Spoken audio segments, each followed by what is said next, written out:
Welcome. This is Danger Aware Animation Department, and thank you for joining me. And today what we're going to be working on is creating a new digital DNA character. So with my last videos, I cleaned up our little red ant and created it to be any possible ant to so many. Well, let me just show you. So we start with 1 million as the first order of magnitude, and a billion is the second order of magnitude, and so on till we get to octillion, which is 8 orders of magnitude. And that's where we had our monochrome character limit. That's how many we can create without changing colors. But when we start adding color changes, we can take that to an Undecillion, which is 11 orders of magnitude beyond a million. And so our actual number is 485 Undecillion. So quite a few characters possible once we create the digital DNA character. And the way we get that number is we have 18 digital DNA, digital chromosomes. Each of these chromosomes will affect a different feature of the character. None of it is rigged up now. This process will be beginning to end, rigging the character, rigging the digital DNA, each of the individual chromosomes, and then showing you how we can create undecillions of characters from that. Now the reality is we're only going to get 8 octillion different looking characters, but with color changes we can take it to undecillion. So look at my last videos if you're curious to what I'm talking about, or just stay tuned and watch what I've got here. So here we've got our base character. That's why I've got the titles all here. I've already got all the bones applied and thought out, so that was part of the process that I built the character before. Just like the last character, I wanted to improve on everything, so I've tried to do that, and now I'm ready to start actually rigging the character back up. So I've removed all bone rigging just so that there's nothing there. I've removed all the actions. There are no styles except for the styles for my ID numbers. So down here we have ID numbers. Each of these is going to be associated with a chromosome bone here. And so this will be the first chromosome, this will be the second, third, fourth, and so on to 18 sets. So if I didn't use alphanumeric and I used just digits, then this would be 1/3 larger and be coming all the way over here, because it would be 141 as the maximum for each value here. So using alphanumeric, it cut down the numbers that we need for displaying an ID for the character. When you are able to create 485 Undecillion characters from one puppet, well, you need to know, if you want to keep a character, how do we recreate that exact character? So that's where the IDs for the chromosomes come in. Now I know I'm adding a whole lot of activity to a character, and that will reduce performance on your computer if you're trying to animate a bunch of them. I've got all the bones placed, and I've named all the bones. So every bone is identified, so we don't have any confusion of what is doing what and what it should be doing. And that also helps us when we go to create actions for the digital DNA, or for even these actions over here. So here we've got all the bones named, we got all these bones laid out, and if you've looked at any of my other puppets, you understand that these bones are restricted to minus 32 to 32, giving us a range of 65. And as we stop these at 65, we can put them back to back like this to a star pattern so that they can be manipulated without bumping into each other and causing us to wonder which bone do I have a hold of. So as you can see, these bones cannot come together, but they each give me 65 positions for whatever action I'm going to apply to them. Now in this case, we can turn on the names or look at the names of the bones. So you can see here, this is the right pupil, left and right, and we're talking about the character's right hand side.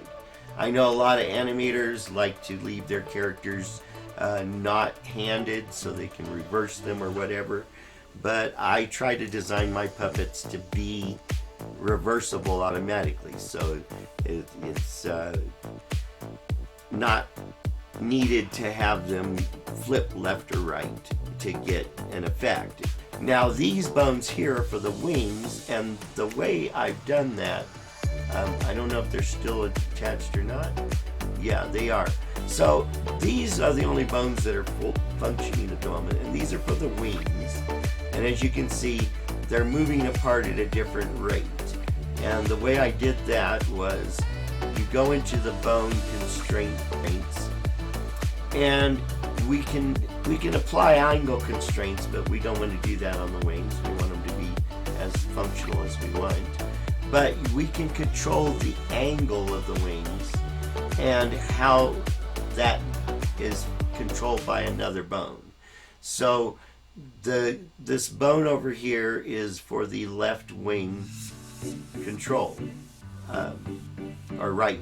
This is the left wing. So here's the left wing's control for the character, but we want to control this wing, and so this wing, which its name is the left back wing, is controlled, and you can see control bones, by the left wing's bone or control lever, and we're having 100% reaction. So however I move this back wing will move 100% for angle. So when I give this 3 degrees, the wing is going to go up 3 degrees. And that's simply all there is to it. And we can add a frame delay. So we could have this bone move first, and then 3 frames later, this bone actually moves. And that's a great effect when you want, accordion effects on things. Like if you have a worm and you want the worm to look like it's moving accordion-like, you wouldn't have to go and manipulate each individual part. You could apply a delay to each different part. So say this was moving a worm sideways, we could say, all right, well, when this bone moves, we're going to move this bone 1 frame for the first section, but then 2 frames for the second section, 3 frames for the third, and so on as a delay. And so the first one would then move, then 1 frame later the next part would move, and so on, and it would give the character an accordion effect. So that's what the purpose of the control bones are. We can do angles, we can do positions, and we can even change the scales of other bones based on the movement of this bone or the scaling of this bone or whatever. All right, so that's what I've done. And then on the other wing, there's 2 wings on each side of the body. This one moves 150% for every degree here. So I move 1 degree here, this wing is going to move 1.5 degrees. And it's the same for the other side. So that's the only rigging that's done so far already. So that allows this bone to move the wings together, but they're separating so that we get a separation of the wings until they come back. They join together here, they overlap, and then they cross over into the rest of it. So that's what I did with the wings here on each side for those bones. Now, those are called controlled bones. Moho builds that in because it's part of the constraints. And then the next beauty of that is you can go to bone and you can hide controlled bones. And so now those wing bones are out of the way, and when we flap, they don't get in our, we don't see them, but they will be flapping the wings. So for now we need to bring them back. So we're going to show all bones. So now we've got all these bones we need to apply to this character. So let's just start at the top, and I'm going to go ahead and remove all this text. I only put this here so you guys could understand exactly where I'm at the moment. What these are is digital DNA. I guess I should have put a layer over here for puppet controls. Okay, so these bones on the right hand side of the screen are puppet controls, whereas the left hand is digital DNA. And each of them is a different chromosome or digital chromosome for the entire group. So let me just remove all this text because we don't really need it now that you know exactly what we're doing. Let's get to the rigging of the buttons. So we need to be on each part as we assign it, depending on if we're trying to assign the whole layer or if we're assigning bones to points. So let's start with the antennas because they're at the top here. So we're going to go down to and look for the head, and inside of the head we've got the left antenna and the right antenna. So we start with the left antenna, and you can see that it's there's 1, 2, 3, 4 bones to function the actions for the antenna. That tells us we can't just choose the layer and assign it to a single bone. And also, just so you're aware, I've reduced the strength on all my bones. I understand that you can use strength to manipulate static images, but we're working with a designed character where the parts are all separated into layers as much as is practical, so that we can easily assign bones and manipulate the puppet. The end result is we want to be able to do animation on this character by simply going from the timeline to the puppet, from the timeline to the puppet to the timeline to the puppet. We don't want to have to come over to the layers and have to adjust things while we're doing our animation.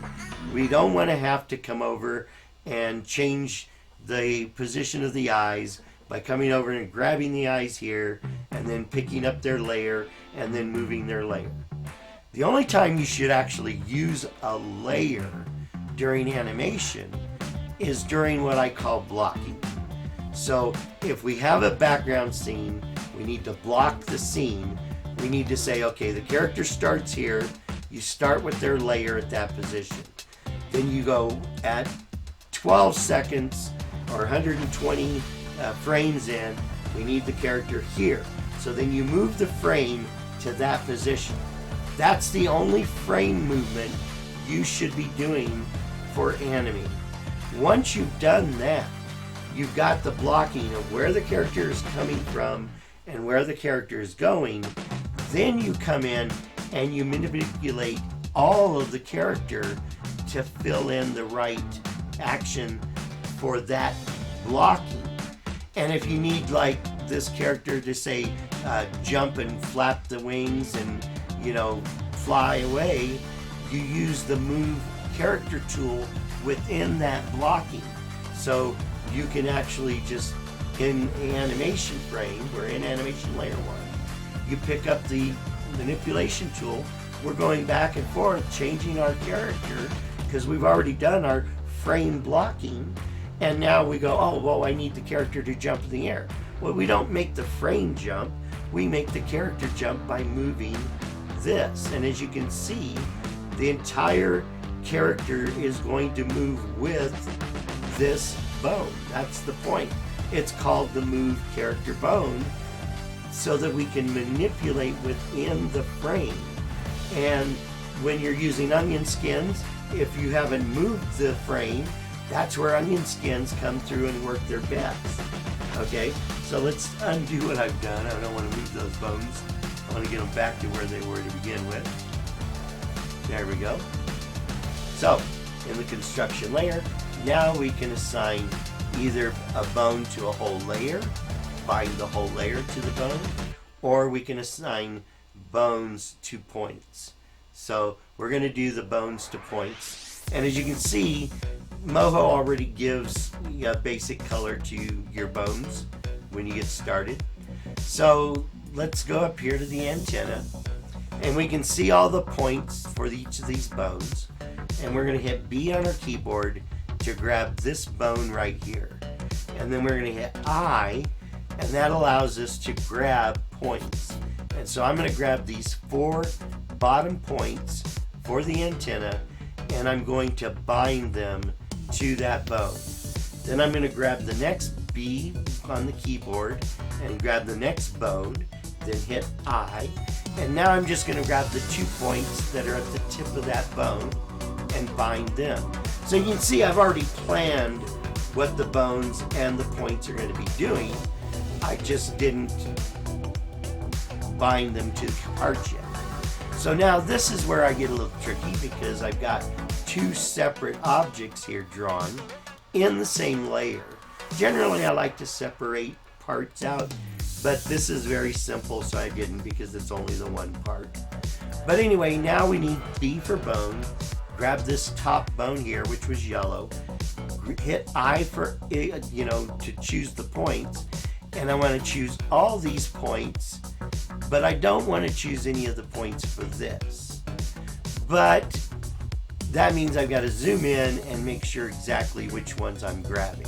So I hold Shift, and I know I want this point, and I want this point, but I do not want that point. And so now we want to bind those. So you can see they're now yellow to match the bone. Then we're going to go B on the keyboard, grab this, and then I. And now in this case, I want everything else here. So I can grab the edge of the object, and that grabs most of it, but if you'll notice, it doesn't grab the internal points. So I'm going to hold Shift and grab those internal points. So we're going to hold Shift and then click and drag across and get the rest of those points. And now we're going to bind all of those to that other bone, and now they take on that color. So we can now see that the bones are colored to the points that are assigned to them. And we can test it here. We don't have to go back to the bone layer here to test whether what we're working on will function as we expect. We can test it. So here we go. Grab this bone and see, yes, the antenna is rotating on that rotational point where I wanted it to. And as you can see, the rest of the antenna follows the other bones as they bend. Now, why are these 2 giving us a round while these 2 are giving us a sharp cutoff? And that is because the points don't have a curve on them. So if we go back to the construction layer and look at the points on the antenna. So we're going to grab these 2 points first, or just grab one of them actually, and hit C. You can see that we've got these Bezier levers that allows us to control the curve, and they're quite large. But on these 2, there are no Beziers, they're just sharp. So if we wanted these to be curvy as they bend, we add curve to these points. And now when we go and test our animation, we can see that the antenna now curves instead of break bending. And I think that looks better as a curve than it does as a break. So we're going to leave it like that. And then this one rotates on that joint, And as you can see, it's not quite perfect, but it doesn't need to be. Ants are insects generally, are segmented creatures, and so that is what you want. You want a segmented portion. But this part can be flexible. So there we go. So now we need to do the same thing to the other antenna. So let's jump over and grab these points first, and then hit C, and then we can just drag and add curve to it. So it's 14.29. Let's see what we did on the other one, because we want to stay consistent.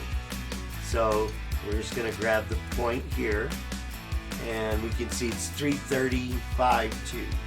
So go back to the other one, 0.3352 is what we want here. So now they're identical. They both have the same exact curve on them. So now we go back in, and we're going to go to the bones assignment, 2 points. We're going to grab B for bone, grab the green bone here, hit I. We want the bottom 4 points so that the base moves as well as the tip of the bone. We're going to bind those. B to grab, I to grab the points, and then bind. B for bone, I to bind, and then we need those 3 points, and this point, and this point. So we're going to bind those. Then we're going to grab this bone, hit I, grab all of that, then use Shift and collect all the other missing points, and bind all of those to that bone. So now we can test it. And you notice my targets are staying behind. I'll mention those in a minute. So if you watched my last video, you'll already know what the targets are. So there we go. The antenna is now rigged for this character, and it can be manipulated. And you'll notice the antennas come out the face instead of off the top of the head. And that's because that's how these ants actually are. Their antennae are up in front of their nose area instead of on top of their head. So now the target. If you'll notice, I got targets everywhere here, and they're at the nexus of the bones. And that is so when I was creating the character and fine-tuning everything, that I could make it symmetrical so that the left arm works exactly the same as the right arm, the left legs are the same as the right legs, the left wings, and so on. And that's just so that I could, as I laid out the first ones, I could duplicate the others exactly the same by flipping the target. So I created the first half of the target while I created the character so that I get everything proper, and then I flipped it, and then that allows me to put the bones in the right places, as well as create my perfect circles at the joints so that we don't have joints coming apart and doing weird things. So there we go. Let's move to the next thing, which is the head. So we need to make sure that the head moves with the head bone. And the thing is, you see I've got these extra bones up here. You might think, oh, those are for moving the eyebrows or something. No, it's for moving this point and this point. And what I've learned is when doing a head turn and when applying the ability to change the skull size, when they both combined together, we were getting a weird twisting of the skull. So it was twisting over and on itself. By applying these bones to these points, I can easily prevent that. So that's what the purpose of those are. But we want to bind the rest of this skull to this center bone. So we're going to do B for bone, grab the center bone here, and then and I'm just going to grab the entire skull and bind the entire skull to the end. So we're going to bind those points. So now everything is bound to the skull. But then I'm going to come in and bind this bone with I to just this one point. And that overrides the binding I just did. Same over here. I'm going to grab this bone and I and bind it to that. And now those bones are all bound. And the skull can be tested. It should move now. The eyes won't, the face won't, but the skull and the antennas will, because the antenna are bound to that skull bone in the center. And those 2 points move with those other bones because they're bound to those temple bones, we'll call them.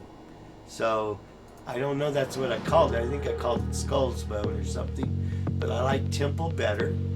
So let's go to the construction layer, the bone frame layer, and I want to go to this bone that says right forehead, and we're going to change it to right temple. And then the other one would be the left temple. I find the better the name, the easier it is to understand exactly what's going on. Alright, so now those bones will only affect the size of the temple when we get to the digital DNA. So now we need to bind the eyes to the skull bone. So we've got, the eyes are each complex objects. They've got masking happening on them. And so the way a mask works is you create a group. Whatever's at the bottom, when you create the mask out of the group, the bottom item becomes your opening. Then everything else is hiding behind that opening. If you bring it towards the opening, you can see it. If you put it behind the opening, you cannot see it. So the right eye creates the group. The sclera is the actual opening, and the other parts are inside, although with the eyelashes, I've excluded them. So if we go in and look at masking, we can see it says hide all. Alright? And then we go into the eyelash, and we look at its masking, and it's going to say, don't mask this layer. Okay? So the eye, even though the eyebrows are part of the eye, they're not inside the mask. Okay? Simple as that. So then we got the upper lid and lower lid. Those are inside the mask. The pupil being below those are behind the eyelids. And of course then the sclera is the opening. So now what we're going to do is bind that eye to the bone by the full layer. Because we've got these complex objects, we want to go with the whole layer moving with the skull at once. And so we go back to the construction layer, and we want to bind layer. Now you can see, because we are in a group, we can't actually apply points. So we're going to bind the layer to this bone right there. Then we're going to bind the other eye to the same bone like that. And then while we're here, we're going to grab the mouth and also bind it to the same bone. So now we can test, and you can see that the entire head, well, not the eyebrows, are moving with that one skull bone.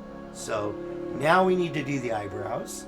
So we're going to go into eyebrow here. Here's the right eyebrow. And we're going to go zooming in and take a look. And because we've been manipulating things, we want to go back to normal. So we just click this, and the character will return to its rest state. So now you can see that we've got bones on these eyebrows, but they're not quite placed right. So let's go ahead and place them properly. So we're going to go to the bone layer. We're just going to grab the base bone here, and it should just be in the center of that eyebrow. And then we're going to go the same over here. It just needs to be right about the center. So now we want to apply those bones to these eyebrows.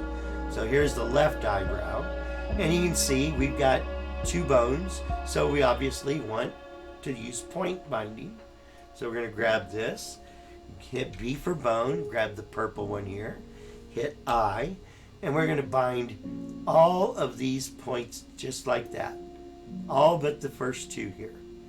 And we're going to bind those. And then we're going to grab the other bone and bind just those tip two.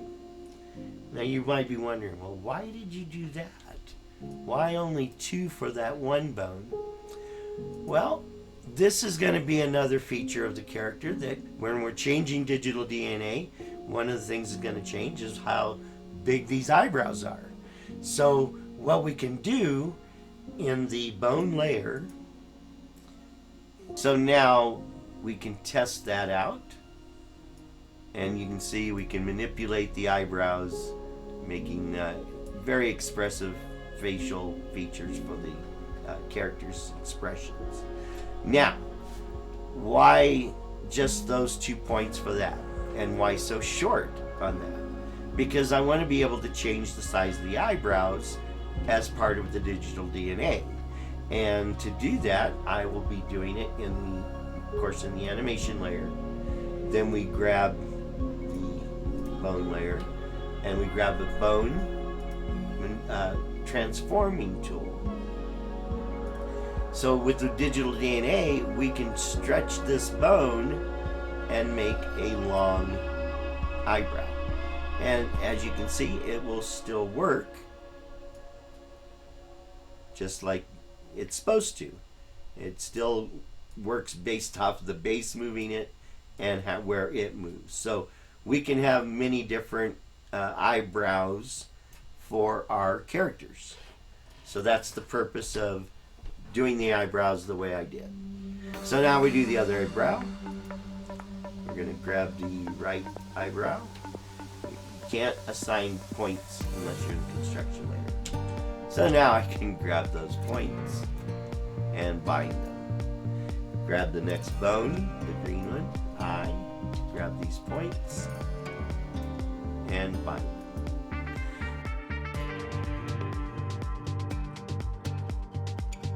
We want to do the neck.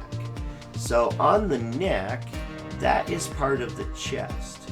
So you can see here I've got the chest and I've got thorax. And why did I do that? Well, we're going to separate those into groups. So with chest being the bottom of the group and the arms being the top of the group. So we're going to grab that and we're going to group those together with a selection. And we're going to call that upper body. Probably should have done this before. Now that won't mess up the coloring inside of the upper body. Well, it does a little. Well, yeah, the left arm should be blue, not forget blue. So there we go. And then the lower body is going to be a different group. And we only want, actually, not the whole lower body, but just the legs and the thorax. Because we want the legs to rotate around the thorax, we need them to be in a group by themselves. So we take the right rear leg, the left rear leg, the right front leg, the left front leg, and the thorax, and we're going to create a new group, and that's lower body. So these are not just for, oh, let's separate everything. These are because we can apply features to a group that we cannot interchange, okay? So now that we've changed the way a character is laid out here, we've got target, which we're going to remove. In fact, now that I've explained it, I'm going to save this character as a new character because I don't want to destroy my first original there. So we're going to go to 2, whoops, and save as 2. So this is a practice I use when I'm making major changes to a character. If I made a mistake, I can go back and pull up a prior version. Now the shoulder bones, I'm going to grab them.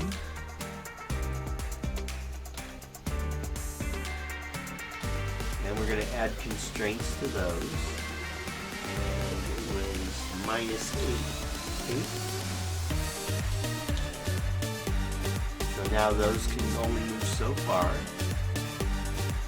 And we can bind the shoulder bone of the chest here. And we're going to grab deeper bone and eye. And just this point here gets down to the shoulder.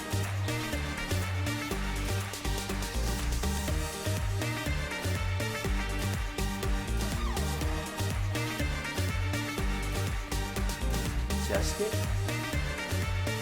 Very good. So let's go down to the wings.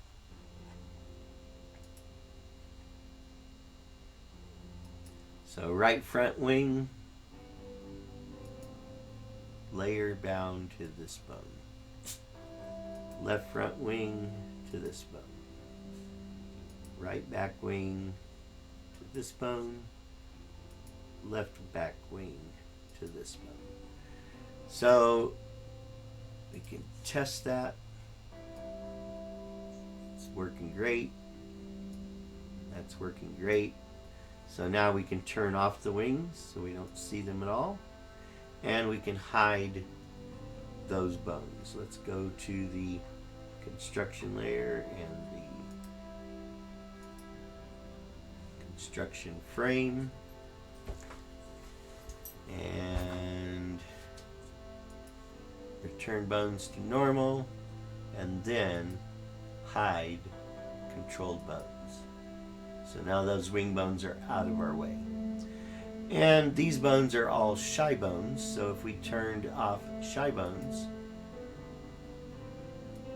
we no longer see the DNA bones, so we can just concentrate on the rest of the character.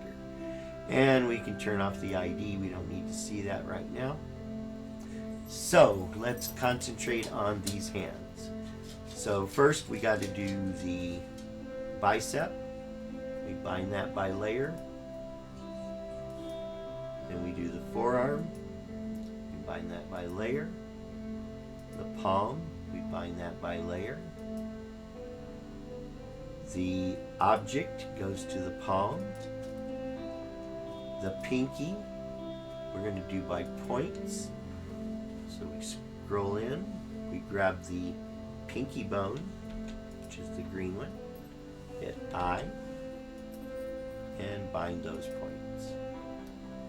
Grab the lower green bone over the tip of the finger, hit I, hit the tip of the finger object, and bind points. Now, let's see. Forefinger, middle finger. So the forefinger is not right. Let's go ahead and correct that. I'm just going to grab the whole front and T, holding shift. I just need to drag it to where it's lined up with the base of that bone right there. And this point should be centered right there. Let's turn the target back on for the moment. And you can see that this finger is way too big. What happened here?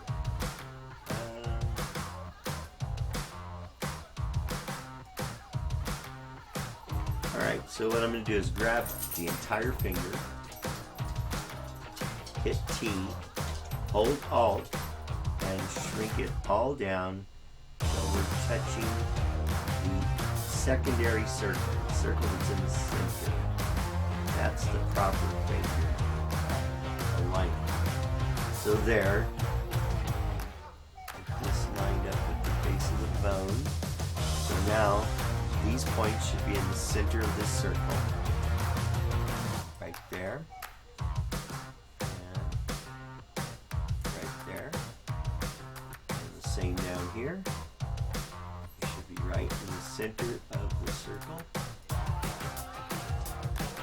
and then this curve should follow that circle properly. And it doesn't. This is too far out. There.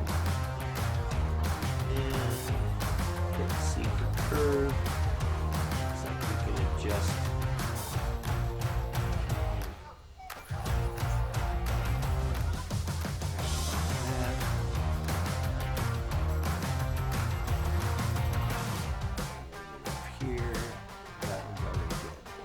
So now, there's our forefinger.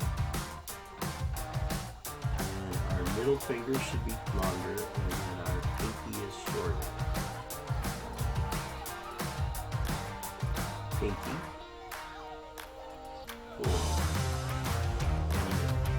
Now, because of the forefinger being adjusted like I did, oh, and I didn't finish. Let's see, B for bone, or G to grab.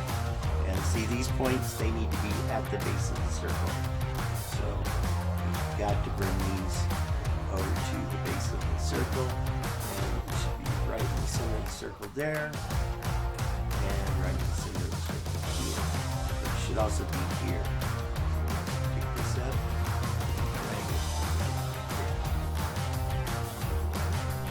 And in this case, I don't cut them straight off because they're not matching up the same way with the other parts. I left a bit of a curve. So that's because of the palm of the hand functioning. So we'll get to that in a bit.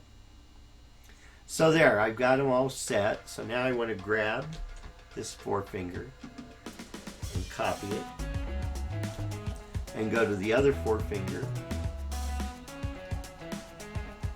and replace it.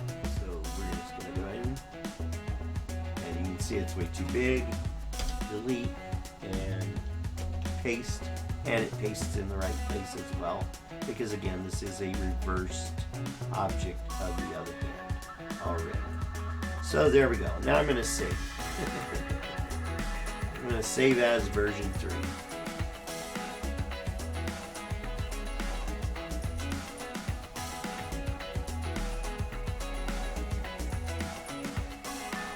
Alright, so we've got our shoulders and we've got our forearm, and we were going to do the pinky, I believe. Let's see, we got the object in, oh, wrong hand. Let's see, we got the palm.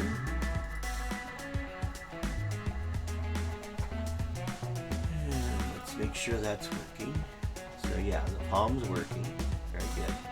So now we're going to go to the object, and that's down to the palm already. Then we go to the pinky, and on the pinky I've got these bones already set up and staggered so that the green ones are the pinky fingers, the coral ones are the middle finger, and the cadet blue is the forefinger. So we're going to grab the base of the pinky here, hit I to grab the object, and then bind those points. Then we're going to grab the B for bone, grab the base or the tip of the pinky finger, hit I, and grab the edge of the tip and bind those points. Then we can test it. So we grab the green bone, and we can see that the finger's moving.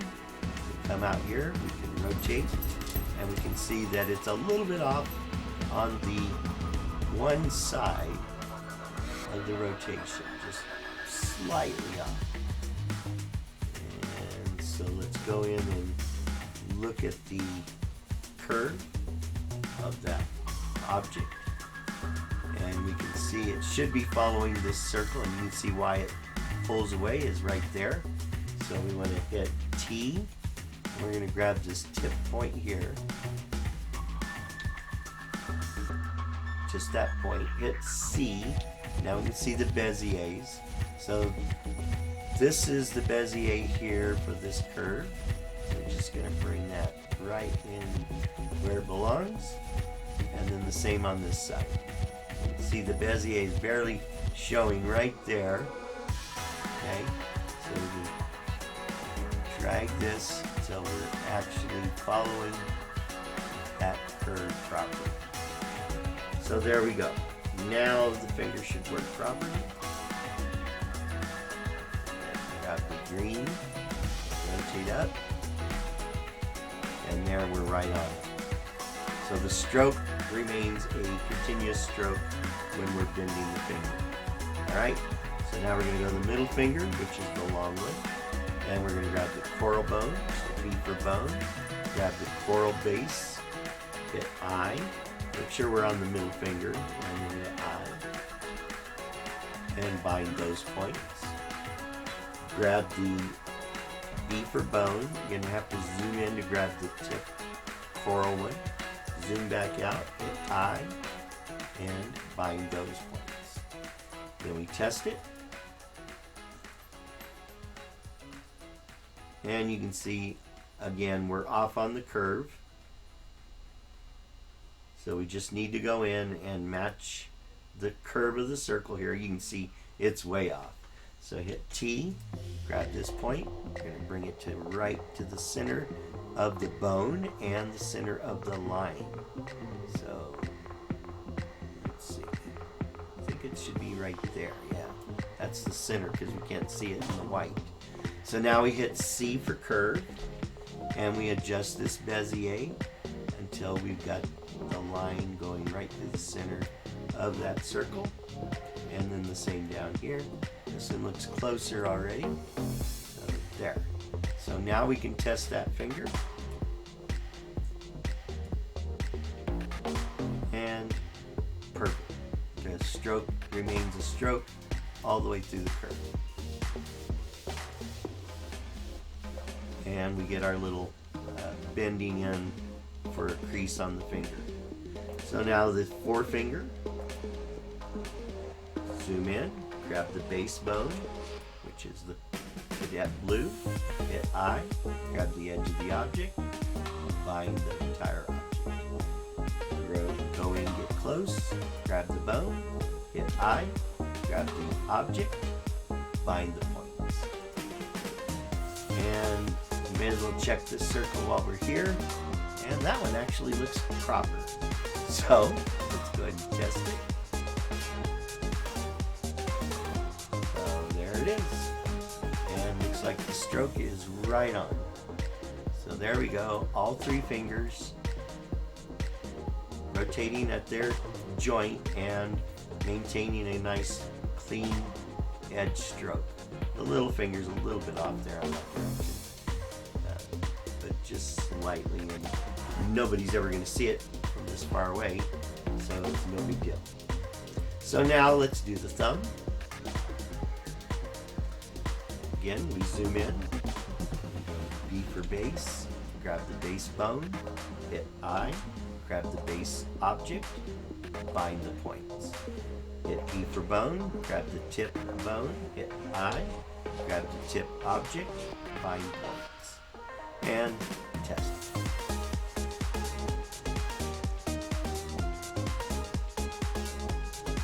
And that looks extremely good. So now that I've done all that adjusting, I think I'll just copy this entire hand. And let's see, copy layer. And then I'm going to delete the other hand and just replace it. And then edit, paste, layered. So there's the hand, and it's in the right spot. And all the alterations have been made, and now I can just assign the buttons. So we'll go ahead and just do that, starting with the palm. I'm going to bind the layer to the button, the object in hand to the palm, the pinky, and we can turn the target off. And now we've got the pinky finger. We can test. See if it's working. So there it is. Fingers there, just hiding behind the other one. So, oh, we got a bone constraint there we shouldn't have. Oh, I know why. So I'm going to grab B for bone and grab all these bones, and we don't want any constraints on any of them. There we go. So now, that finger bends as it should. Yeah. So now we do the middle finger. We're going to B for bone. We grab the coral base, and we should be in the construction layer. And B for base, B for bone, I mean. and grab the base of the middle finger, hit I, grab the middle finger object, and bind points.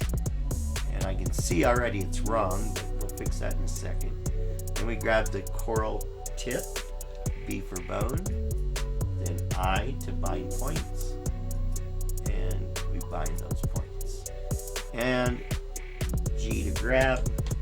We're going to grab all of these points, hit T, and then bring the base to the base of the coral bone here. So right there. And let's check our targeting.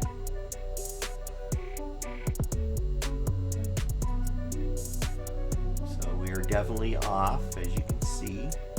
So we're in the center of the big circle. Hit T, grab this point. We want to bring it to the center of that circle.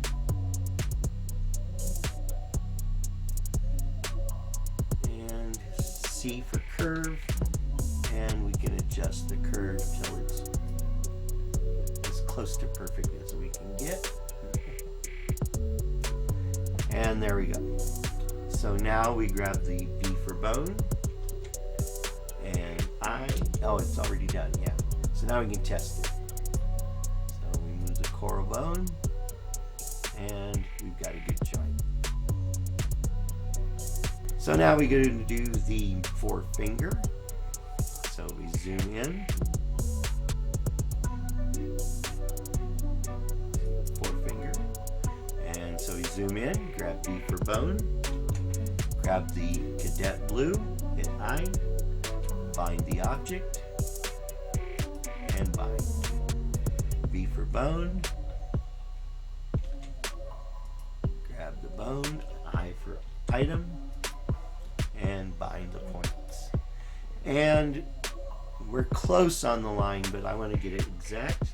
So I'm going to grab all these, and hit T, and then we want to just get that red line right there. So now we can check the circle, and it looks like it's following it very closely. Not exact. Looks a little low. I turned it, I think. There.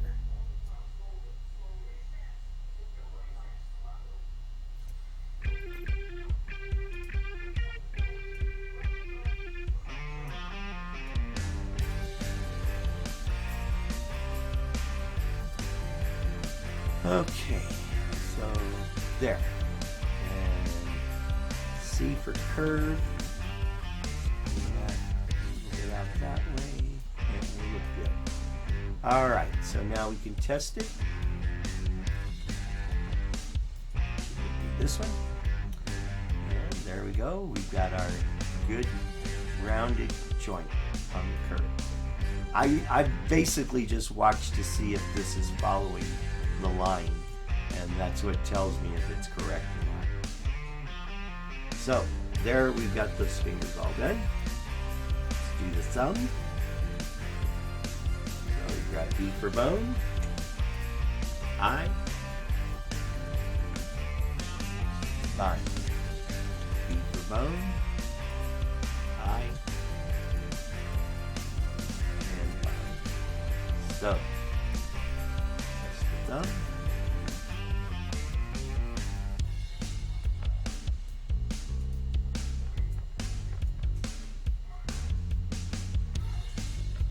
Alright, and that's good for this hand. So, yep, everything's moving. And we get the forearm here. Bind that whole layer. Forearm. Biceps to the biceps. So if you'll notice, my stroke line is centered on the perfect circle. It doesn't have to follow the perfect circle, but it needs to be on that line at the extreme. And that's how all of these work properly, even without being perfect circles. So let's test everything here. So moves up and down, shoulder moves with it. Move his arm up and down, reaching around. Can he reach the top of his head? No, but we can stretch the arms for comedic effect if we need to. But he will be able to bring his head down. So we can do that. And then affect his antennas and clean them and all that. So there we go. Our character is coming along. Looks like the neck is not attached. So let's go to the chest and B for bone and eye, and let's just do this point and see how that looks. So find that point, and now it moves like that. That works, I like that. But these points, these should be on the shoulder. So B for bone, eye, and we'll find that point.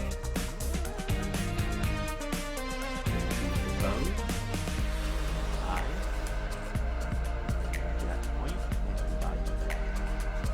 So now that moves with the shoulder. I like that. That's better. So, and with the shoulders having constraints, we won't be sucking the neck into nothingness. And the neck stretches and it bends. We should probably put a constraint on this one. Let's do that. One layer.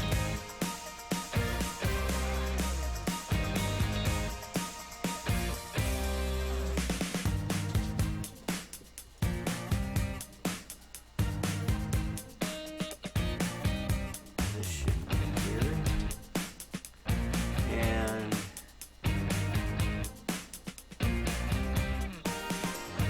strengths.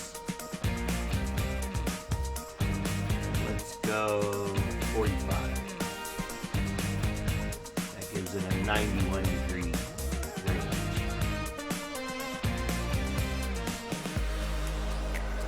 All the way from that to that. Although that's, no, that works. Yeah.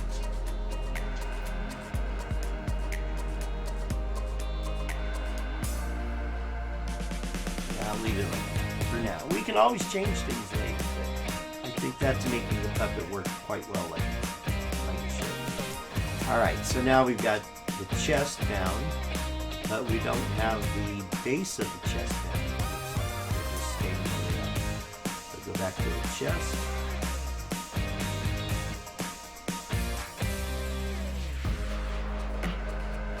And hit B for bone, and we're going to grab this bone and hit I, and we're going to bind these 2 points to that bone. So now as the body, the chest moves, and the arms move, that's perfect. So now we need to do the thorax, or in the lower body. So go here to the thorax, and I don't think we need anything bound to anything other than this arm. So we're going to do it by layer, and the whole layer. So now, when we manipulate it, the chest moves with the thorax. There we go. So as you can see now, we've got 1 hip bone not working, 3 hip bones not working. 1 hip bone's working, the other 3 are not. So let's correct that. Well, actually, these 2 probably don't need to bend, but let's go B for bone, P to parent, and make sure it's parented. Oh, we need to be in the bone layer. And then P to parent, and see it's coming down here. It should be going to this, just like that.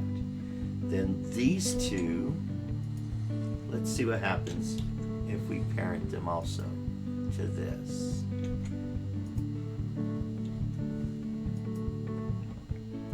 So now if we rotate the character's thorax, the legs are going to go with it, but the abdomen stays. I think that should be it. That should work like that. Now, when we stretch this bone, is that going to mess up the shoulder?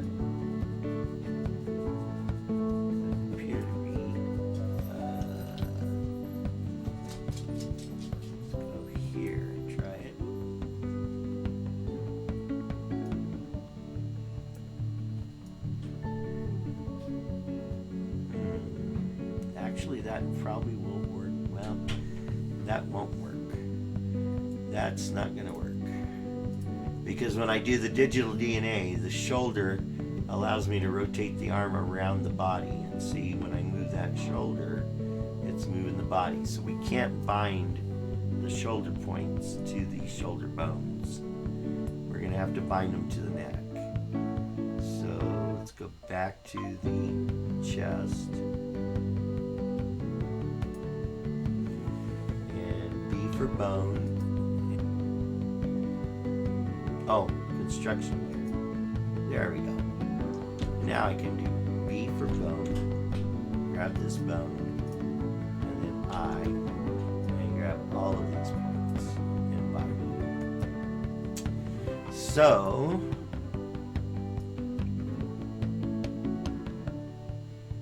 now we need to reduce the angle from 45. It's too much.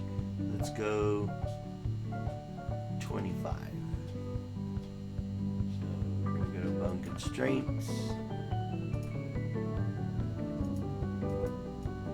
Minus 25 to 25.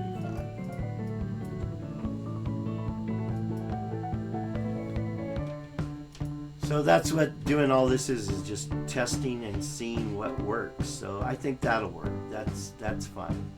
And this moves like that. Yeah, that'll work. It's not exactly what I like, but it'll function. So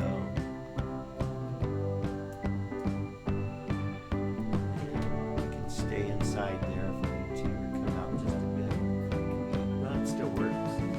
All right, so we've got the torso and the neck and the arms, the way they're going to work. Let's go to the legs. So we're now going to start binding these legs.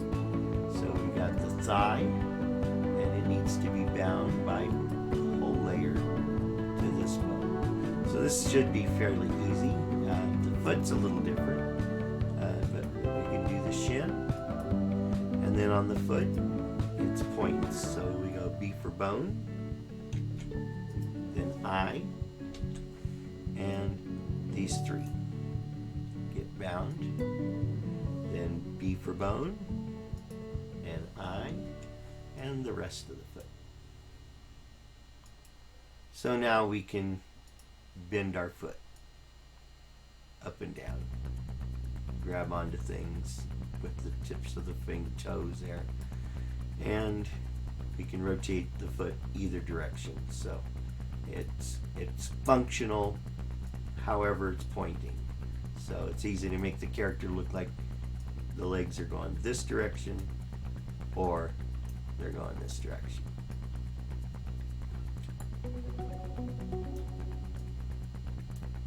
So that gives real versatility to the animator to make the character walk, jump, dance, whatever, and tap the toes. So we're going to do the next one. The thigh gets bound by layer. The shin gets bound by layer. The foot gets bound by points. So B to bind. I, B for bone, and bind, and B for bone, and I to select, and then bind. So test it. Rotation is good. The knee works good. Don't have any weird knobbiness happening. So we move to the next one. Thigh gets bound by the layer to this bone, shin to this bone, and then the foot. B for bone, I to grab, B to bind, B for bone, I to grab, click to bind. Leg, thigh, gets down,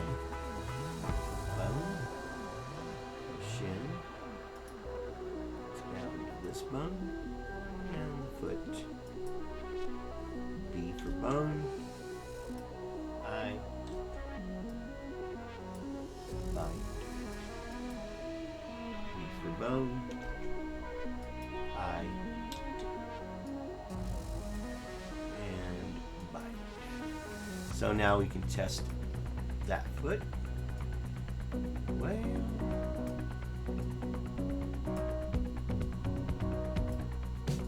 there we go. So now we can move the legs around, and I think we're going to want to put some constraints on these hip bones, on all of them, because we don't want things going crazy on the animator when they're trying to do things. We don't want it flipping around and then we can't get control of that. But yeah, we also don't want the character doing weird things. So let's go back to the bone layer.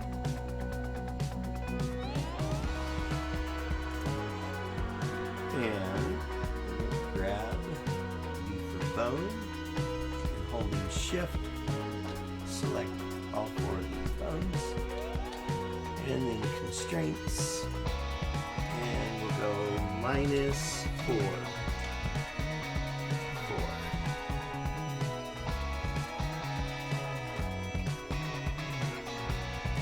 So now they can move somewhat up and down, but not ridiculously so. Maybe a little more than that. Nah, that's fine. That's fine. Because they do have to go around the torso when we start doing the DNA. So it looks like everything but the abdomen is aligned. So let's go to that.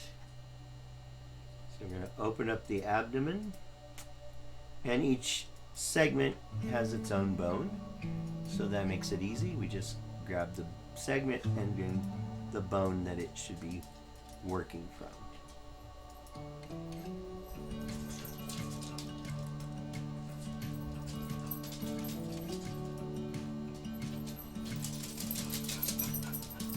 And as we get in close, we're going to have to move in to get the right bone.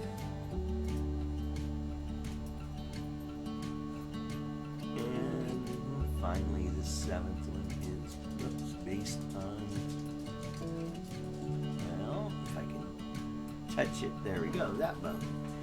So now everything is rigged, I believe.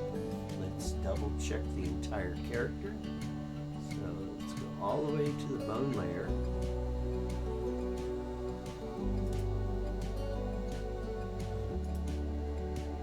And let's save it before anything else happens. So we're still on 3. So now we're just going to hide the targets. We don't need those anymore. And just going to test all these parts.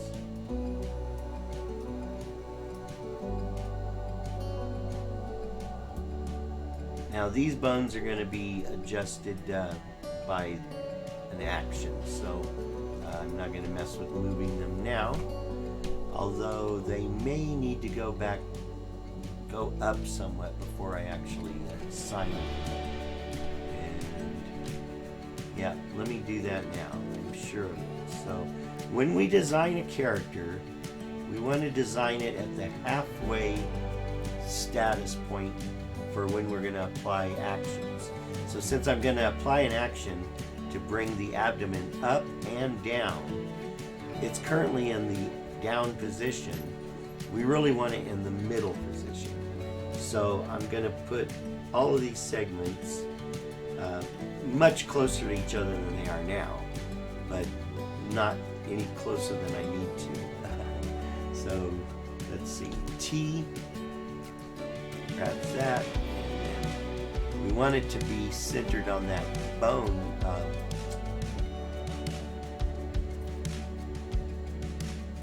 Actually, it should be on that bone, exactly in the center of the bone. But we're going to move that bone, so let's move the bone first.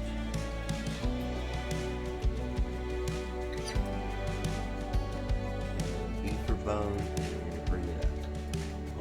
shift so it doesn't go left or right. Just going to move it until it just barely touches the one before it.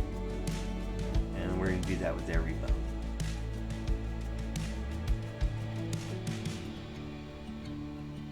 Now you can see these are off. They should be perfectly aligned with each other as well.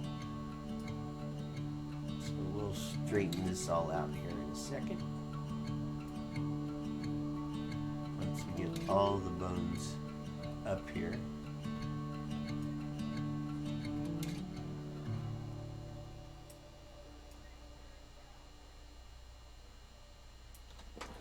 So they're quite a bit apart now, but I want to zoom in here close, and I want to get them lined up. So I'm just going to bring this one on over here, and to right there. This one to right there.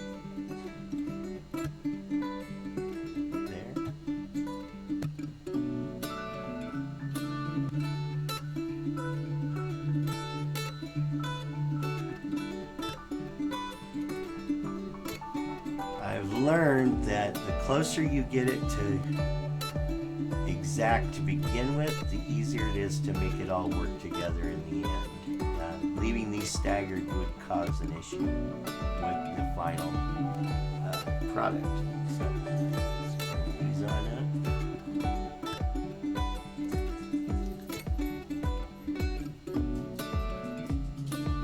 up. Again, my philosophy is to make as much possible to be done using the puppet during animation, so you don't have to go to design of the puppet during animation. So there they are. They're very close to being perfectly lined up. So now I need just to bring up each of these abdomen parts to match it, each bone there. So grab 7 here. Well, 7's fine. Then we grab 6, hit T, and now I just zoom in and make sure that it's centered on its bone. So our crosshair is the red here. So we need this red line here to come up and be centered on this bone.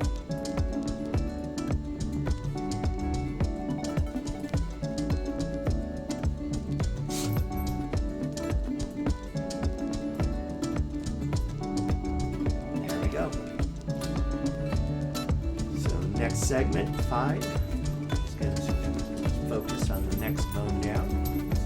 T, see where its crosshair is here. Pick that up, move it to the bone, and then zoom in and make sure we get it directly on the right bone.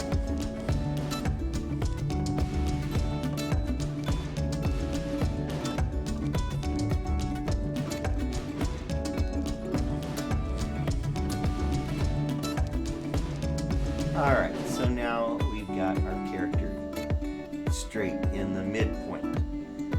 And I think we're good. Let's save it. And then test everything.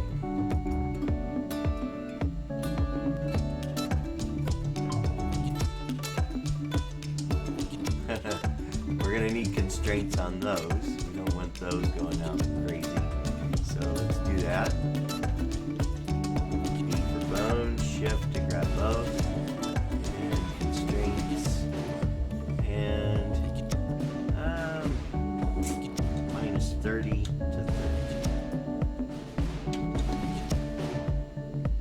It's probably still too much.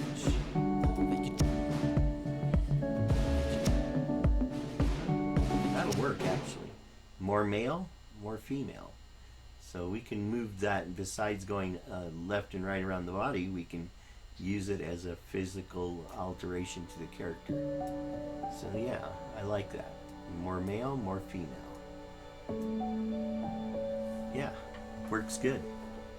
Alright, so the antennas are working, the eyebrows are working, the eyes move with the head, the mouth moves with the head, the neck does its thing with the shoulders, the arms are working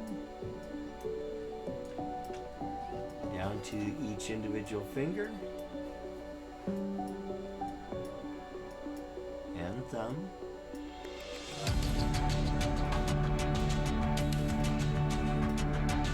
Grab a hold of the thumb. There we go. And the body moves with the legs moving with it. It looks like he's rotating around a target. And that's actually probably the best way it should be at this point. And then the legs. Kick. Dance. Tap. So that's it. This character is fully rigged as far as the puppet's direct bones are concerned. So stick around next time. I will work on doing the actions over here to make the puppet fully manipulatable. So you can make it blink, make it speak, and rotate the arms and legs around the body so it can turn left and right. And then we'll do the head turn and head tilt as the final steps before we then implement digital DNA. So this is the end of part 1. Part 2, we will do all the actions on the right hand side of the character. And then part 3, we will do digital DNA. You all have a great day. Thanks for coming and watching. Hit that subscribe, hit like, and tune in next time. Hopefully sometime this week I will have out part 2. So stay tuned. Thank you.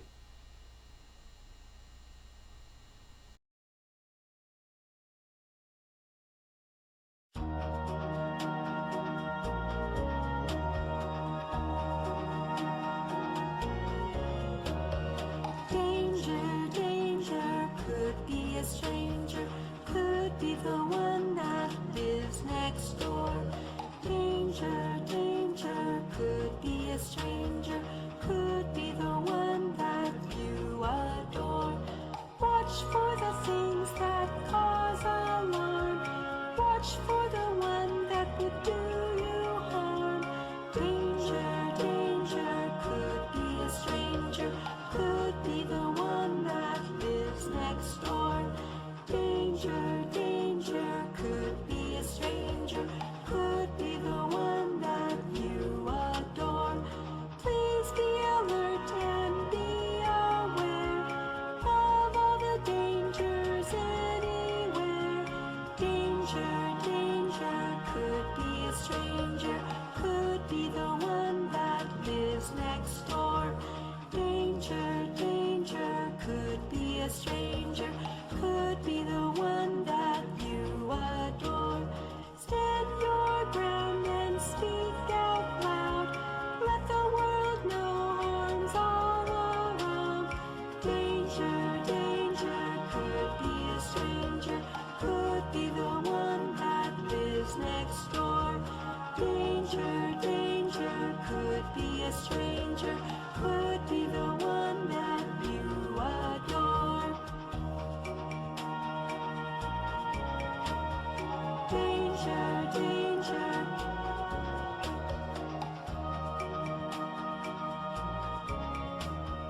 Danger, danger.